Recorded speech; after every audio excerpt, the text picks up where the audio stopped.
सबसे पहले आप सबको मेरी प्यार भरी नमस्कार। दो तरह की ईगोस होती हैं। एक तो आप कह लो रियल ईगो या नाम देख सकते हो समझने के लिए सुपर ईगो, और एक होती है सूडो ईगो यानी कि नकली ईगो, या सिंपल लैंग्वेज में और भी कहना चाहें तो असली ईगो एक होती है नकली ईगो। अब असली ईगो होती है चेतना और नकली ईगो होती है जिन्हें हम नॉर्मली ईगो कहते हैं, यानी कि सेल्फ कॉन्शियसनेस।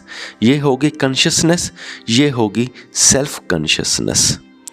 अब जो सही मायने में कॉन्शियसनेस है, चेतना है, तो इस चेतना को जानना या असली ईगो को जानना बहुत मुश्किल होता है, क्योंकि हम बाय डिफ़ॉल्ट ऐसे पैदा नहीं होते जिसे हमें ये चीज़ें समझ में आ जाए।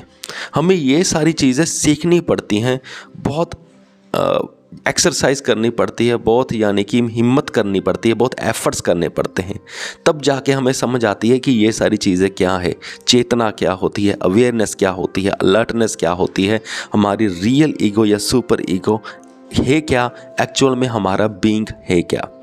ये जानने के लिए बहुत टाइम लगता है, बहुत एफर्ट्स लगते हैं। पर हमारा सिस्टम ही ऐसा है कि जब हमें रियल ईगो के बारे में पता नहीं है, रियल बीइंग के बारे में पता नहीं है, हमारा अपने साथ कोई प्यार का संबंध नहीं है, तो हम बहुत ही अंदर से खाली फील करते हैं। हमें ऐसा लगता है कि हम अगर इसका तो हमें पता नहीं, तो अब हमें लग रहा है कि हम एग्जिस्ट ही नहीं करते, हमारे पास कुछ है ही नहीं है अंदर से। तो क्या होता है कि फिर हमें कुछ ना कुछ चाहिए कि जो लगे मैं हूँ, कि जो लगे मैं हूँ। तो वो चीज़ें क्या होती हैं, वो फिर सोसाइटी से जो भी हम सुनते हैं कि तुम टीचर हो, तुम डॉक्टर हो, तुम फादर हो, तुम सन हो, तुम किसी के भाई हो या तुम किसी की बहन हो, तो ये सारी चीज़ें जब हम सोसाइटी से सुनते हैं तब हम उसी को एकदम से पकड़ लेते हैं, क्योंकि हम तो बिल्कुल खाली थे, हमारे पास कुछ भी नहीं था। तो हम किसी ना किसी चीज़ को पकड़ लेते हैं, हमें सहारा चाहिए होता है कि मैं ये हूँ।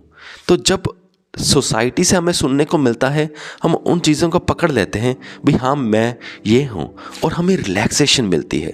हमें लगता है कि हाँ कि मैं जानता हूँ अपने आप को, ऐसा नहीं है कि मैं हूँ ही नहीं, मैं हूँ, मैं यहाँ पे काम करता हूँ, मेरे 2 बच्चे हैं, मैं इसका भाई हूँ, मैं इसका बेटा हूँ, तो मैं हूँ, मेरी एग्जिस्टेंस है।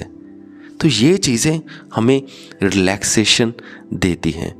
पर जो ये चीज़ें होती हैं ये नकली होती हैं, क्योंकि जब हमारा जन्म हुआ था तो तब हम किसी के भाई नहीं थे, किसी के बहन नहीं थे। ये तो लोगों ने बता दिया है कि हाँ भी ऐसा भाई होता है, अगर एक पेरेंट्स के 2 बेटे हों तो वो भाई होता है, हम मान गए हैं। तो और जो बात होती है, जैसे हम किसी इंस्टीट्यूशन में काम कर रहे हैं तो वो कहेगा ये टीचर है या ये मेरा डाटा एंट्री ऑपरेटर है, तो हम वो चीज़ों को मान कर बैठ गए हैं। पर जब हम जन्म होने से पहले यहाँ से जब हम आ रहे थे, जब हमने अभी जन्म नहीं लिया था, तो तब हम कुछ भी नहीं थे, किसी के बेटे नहीं थे, किसी के भाई नहीं थे, कहीं पर हम काम नहीं करते थे, वो आइडेंटिटी कुछ अलग थी। पर जैसे ही हमारा जन्म होता है, सोसाइटी हमारे दिमाग में बातें भरने लगती हैं, तो तब हमें वो आइडेंटिटी भूल जाती है और ये नकली आइडेंटिटी को पकड़ लेते हैं, और फिर हम नकली ईगो के साथ ही अपना जीवन व्यतीत करते रहते हैं। और सबसे गड़बड़ बात यह है कि जैसे ही हमने नकली ईगो को पकड़ लिया, तो वैसे ही हमारे जीवन में दुख पैदा हो गया।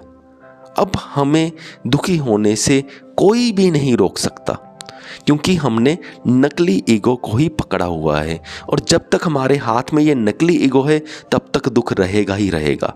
पर समस्या ये हमारी लाइफ में आ जाती है कि हम नकली ईगो को ही अपनी सही आइडेंटिटी मान लेते हैं, और यही समस्या है सारी।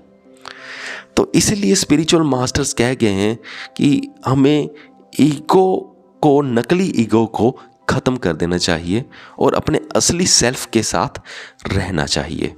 और जो सारी स्पिरिचुअलिटी है, जो सारी स्पिरिचुअल स्टोरीज़ होती हैं या स्पिरिचुअल बातें होती हैं, वो सारी कहीं ना कहीं अटैक नकली ईगो को ही करती हैं और इन्हें ख़त्म करने की कोशिश करती हैं। सो मुझे पूरी उम्मीद है कि आप सबको मेरी बात, मेरा पॉइंट समझ में आ गया होगा। अगर आप भी अपनी लाइफ के बारे में कुछ पूछना चाहते हैं तो कमेंट करके आप पूछ सकते हो। इस वीडियो को यहाँ तक देखने के लिए आपका बहुत बहुत धन्यवाद।